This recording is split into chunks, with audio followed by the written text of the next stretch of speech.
So good morning, guys. Welcome to my morning thoughts. It's day 3 today, and today was a little bit different.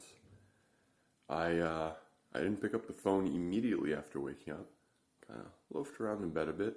I had this urge to check the prices of my investments, and actually that's what we're going to talk about today, the investments. Before I get there,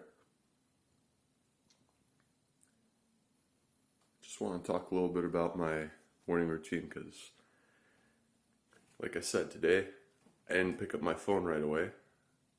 Went through my morning about half an hour.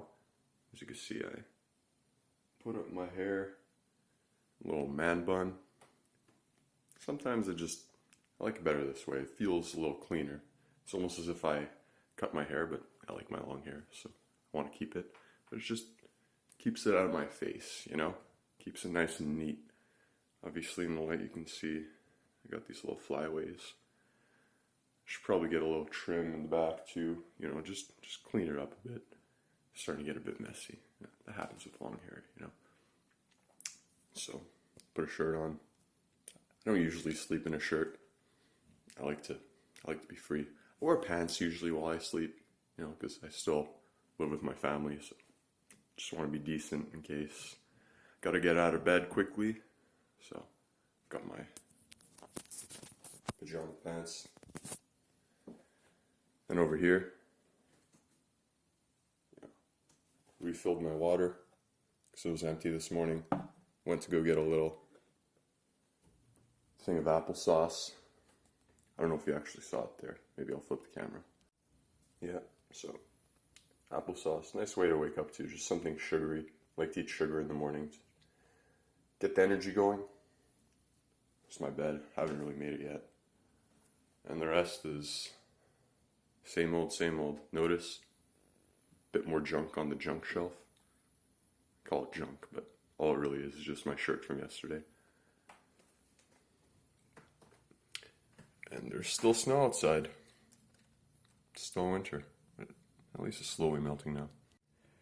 Now, let's get to business. Let's talk about that investing that I like to do. I've been doing it since I was 15. I've always liked to at least partially occupy my time with thinking about the future. I know more recently I've been trying to be more present in my life. It's helped me a lot. But I've always been kind of a dreamer, just wondering about what could be, wondering what could be better.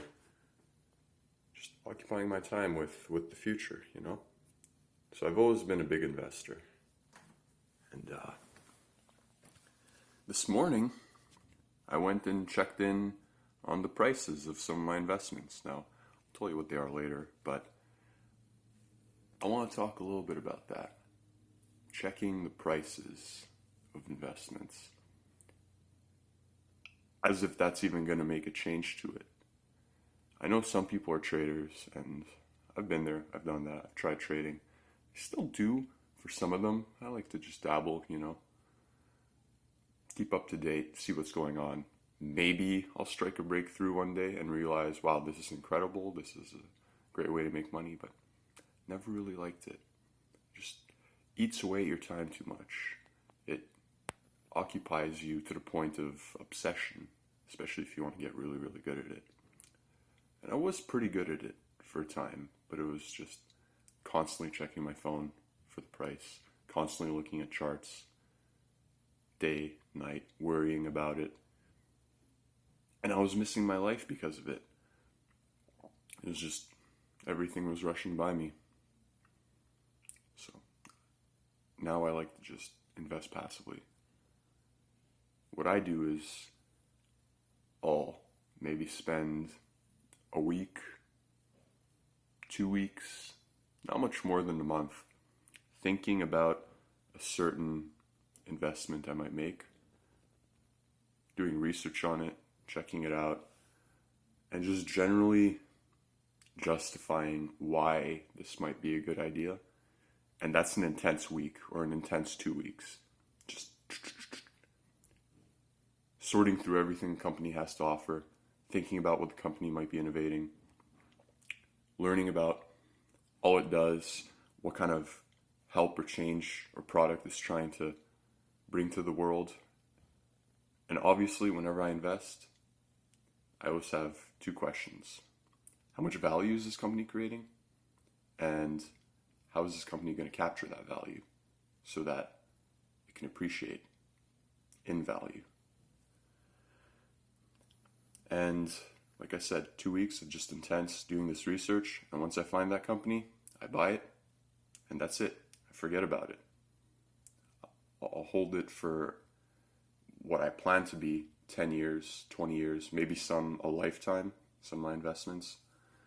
It could be a company. I'm saying company a lot, but to be honest, I haven't really invested much in companies recently. I've actually sold a lot of the companies I'm invested in, and I've invested in something else. But like I said, again, we'll get into that later. It could just be anything. You can invest in you can invest in people. Let's say you're a business owner. You can invest in your employees. Maybe your family. You can invest in the relationships you hold with that family. You know, I invest my time in keeping close with my mom and dad. I visited my grandma yesterday. That's an investment. Everything is an investment if you really think about it. But that's my mind kind of just floating off again. Let's stay focused. Let's stay on the topic at hand here. Yeah. So, what do I invest in? Why do I do it? Right now I'm invested in cryptocurrencies and in Tesla. And that's it. I had other investments, and maybe we can go over why I had them some other time. But I've pretty much sold them all because they just don't run with my core philosophy anymore. And I guess that's why I occasionally do check the prices. Because sometimes I'll see what's going on, and the experienced trader in me sometimes knows just by the price movements that maybe the company's headed in the right direction, maybe it's headed in the wrong direction. And then that'll kind of remind me to occasionally check into the company and see if it's still going down the path that I originally thought it was going down, right? Because no one actually knows what investments will do. You just kind of formulate your version of reality. You update it periodically. You've got friends that can maybe challenge that model you've created of reality in your head. And you just update it. And then you compare. Is what your reality, does that match what the company's actually doing, what your investment is actually, how it's performing? So yeah, recently I've gone through that process a few times. You know what? Let's actually talk about it. So I used to own oil stocks. As you might know, I'm Canadian, so a big part of our economy is in the oil sector. And so I own some oil stocks, but I don't think that's where the world's headed anymore. You know, maybe this would have been a good investment 20, 30 years ago. But now, it's the way of the old world. Abusing the environment, just destroying it, you know, in every sense possible, from every step of oil's life cycle, from extraction to burning it, you know, just everything is just, it's like a debt. It's like a debt we're taking on with Mother Nature. You know, she gave us this beautiful, beautiful resource which allowed us to advance our civilization. But now we've gone a bit too far with it. And soon we're going to have to pay our debt off. So anyways, that's kind of the ethical background why I decided to sell that. But on a more practical scale, I'm really concerned with, and this might sound crazy, really, really big gains. I think that there's opportunity out there that might blow some people's minds. This might sound really out there, but I look for those investments that produce 1000x gains, not 1000%, 1000 times. So Take your portfolio and multiply it by 1,000. If you invest $1,000, you might get $1,000,000 back. That kind of stuff. Now, I haven't found one of these yet. I came close. I had 100x not too long ago. But I think 1,000x is out there. And I've seen it happen. I'm pretty sure I can find a way to reliably find these 1,000x gains in the future. That's what I'm just waiting for now. That's the patience game, you know? So I was going to end it there, but inside, I know I've got to do a more deep dive into this kind of thing. So forgive me, this video might be way, way longer than the usual morning thoughts. But hey, you're getting something special today. So let's really, really dive into this investing. I'm going to talk a little bit about my old ways first. So why did I invest in those oil stocks? And I used to be invested in Suncor. That was the company. Now, you might argue, like, it doesn't really matter what the company is. I always sort of kept it more simple with my investments. I was investing in an idea rather than a single company, which is why I've usually diversified across many. But when I invested in Suncor, the way I saw it was, I saw the world kind of centralizing very, very fast. And a lot of these large companies, large corporations, were just buying up all of their competition and centralizing all of that power so that you'd get these very large monopolies in every sector of the economy. So I thought, well, you know, Suncor, they're by far the biggest in Canada. They're probably going to consume most Canadian assets in that sector, which is what they were doing. They were buying up their competitors' land. During the oil crash, everyone was struggling, and so the little guys were just being starved out of the game. And then the big guy would come along and say, hey, you know what, I'll toss you a penny and you can go live off of that. Meanwhile, I'll take your assets. A little favor here, you know. So that was what was going on. And my philosophy behind all of this was, well, if the oil price stays low, it's great, you know. I'm going to be able to move around for cheap. Planes are going to be cheap. Flights to Europe, trains are going to be cheap. I mean, here we have more electricity, so maybe not as much, but if I were to, say, travel to the States where stuff runs more on diesel over there, their gas would be cheap. Basically, gas would be cheap. I'd be able to drive my car for cheap. So transportation would be cheap. Moving around would be cheap if the oil price stayed low. So I win there. And then to hedge against that, if oil price were to dramatically shoot up, suddenly this giant company that's acquired all of these assets and is in control of like most of the oil in Canada, which is a large chunk of the world, that company's value is going to go up. I win there too. Either way, my life gets better. And for a while, this is how I used to make my investments. Same thing, I used to own Bombardier. They came out with a fantastic new plane, the C-Series. Really, really love the plane. I'm an engineer, you know, or engineering student, sorry. And I might drop out of that too. It's a story for another day, but yeah, so they had this fantastic new plane, and I wanted to invest in it. I couldn't invest specifically in the plane. If I could, I would. And I was trying to find ways to just do that because the company itself, Bombardier, they've got problems. They've got many, many problems. They abuse their employees. They abuse their clients. They're always late. They never deliver products on time. Their products sometimes have issues. Like, they're always these brilliant, brilliant products. They just made a new metro car for our metro system here in Montreal. And they make trains and stuff for other cities. And they're beautiful. They're wonderfully designed things. But they always have like this little flaw, which could have been so easily solved if it wasn't for this gross management oversight. And that's really what's poisoning this company, their management. So I saw no other way to invest in this plane than to actually buy stocks in the company, which is what I did.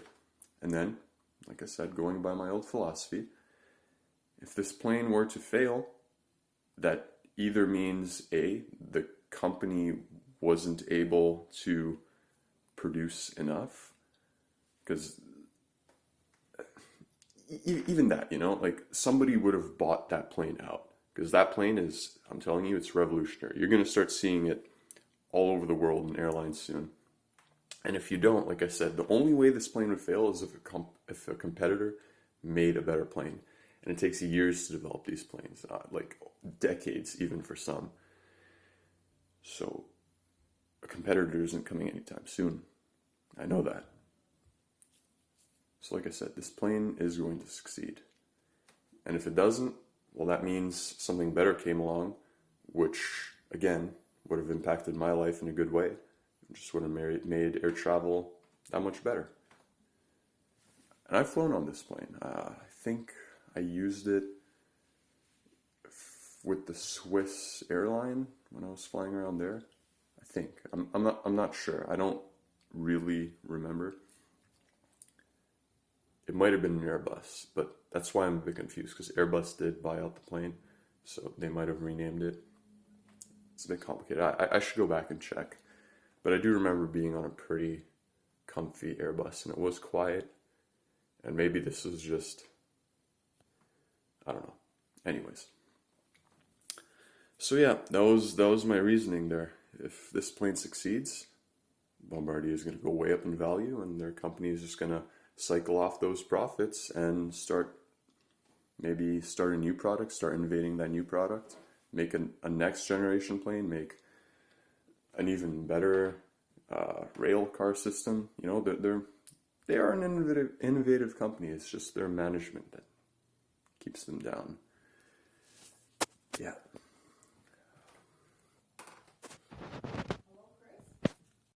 So yeah, a bit of a cut there. My mom just came into my room, found this old shirt that I thought was lost for a long time, but it fell behind the washing machine. Funny how those things happen sometimes.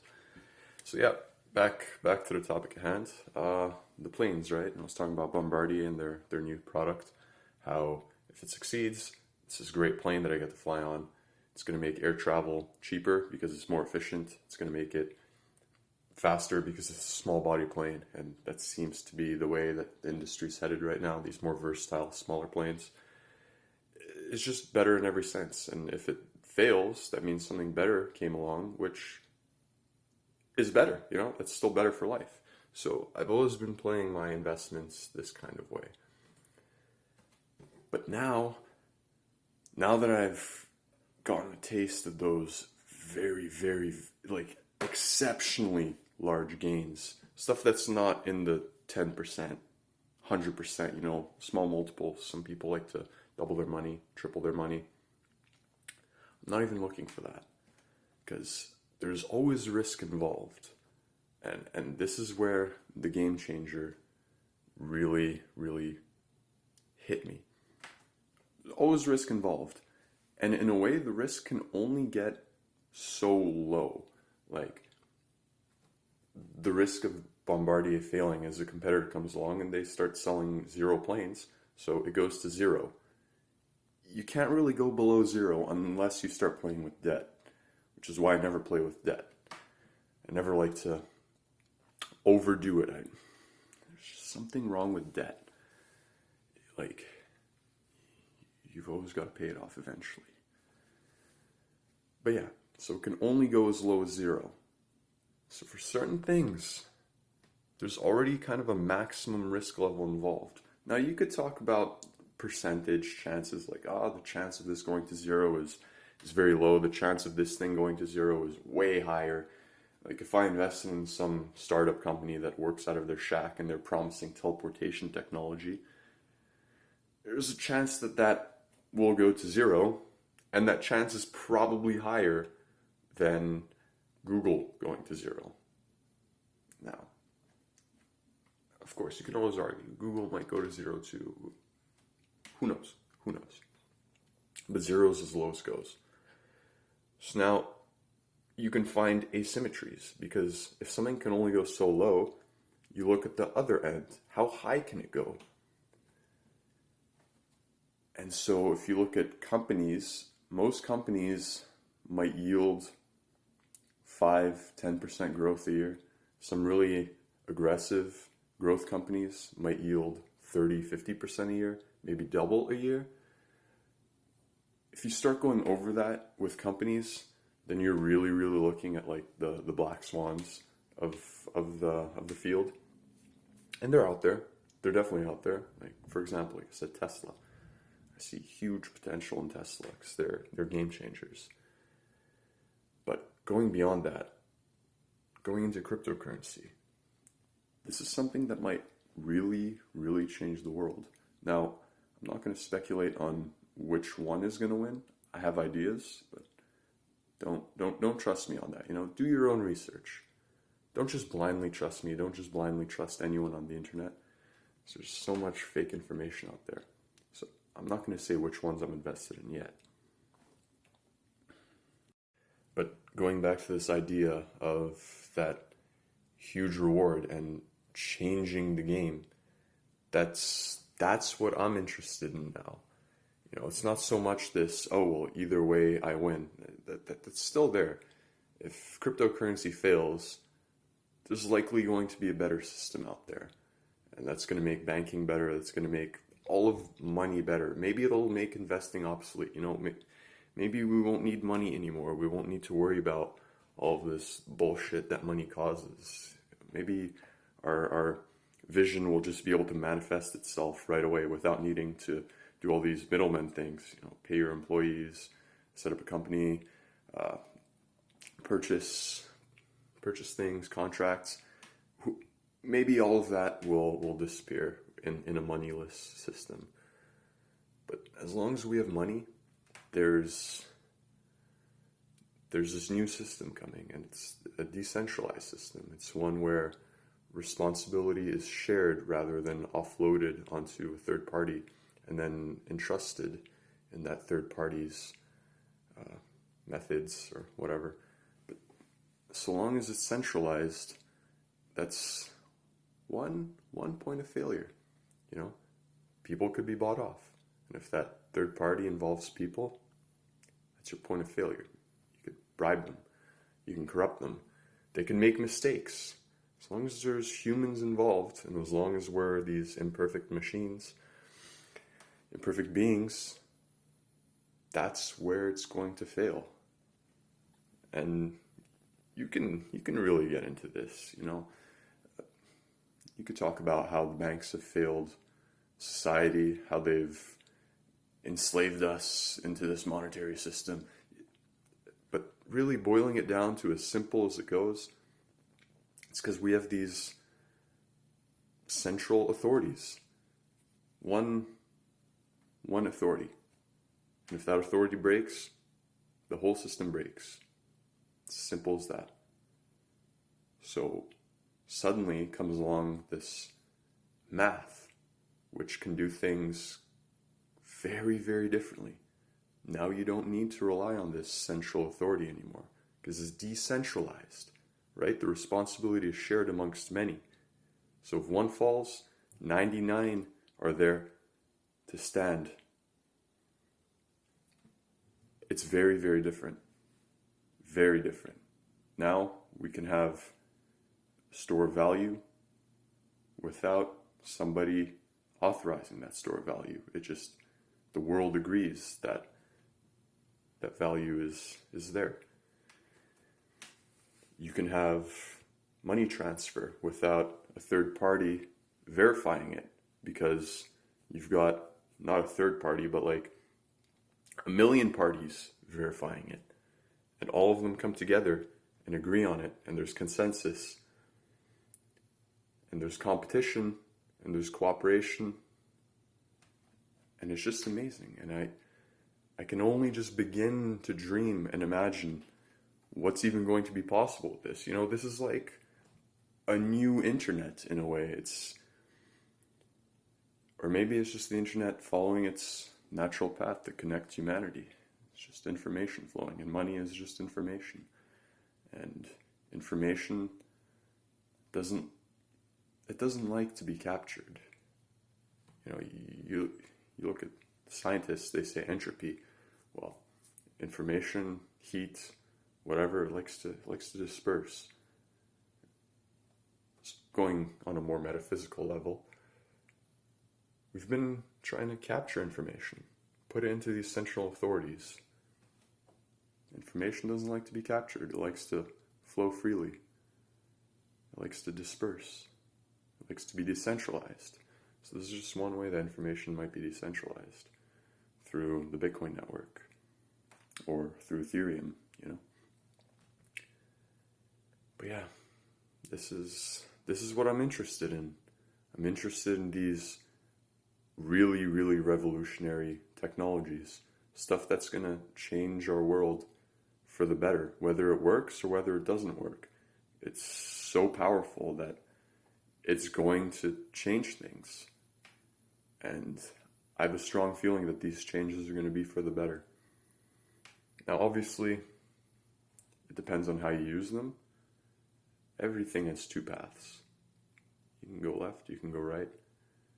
One path might be right, one path might be wrong. But in here, in your heart, you know which is the right path.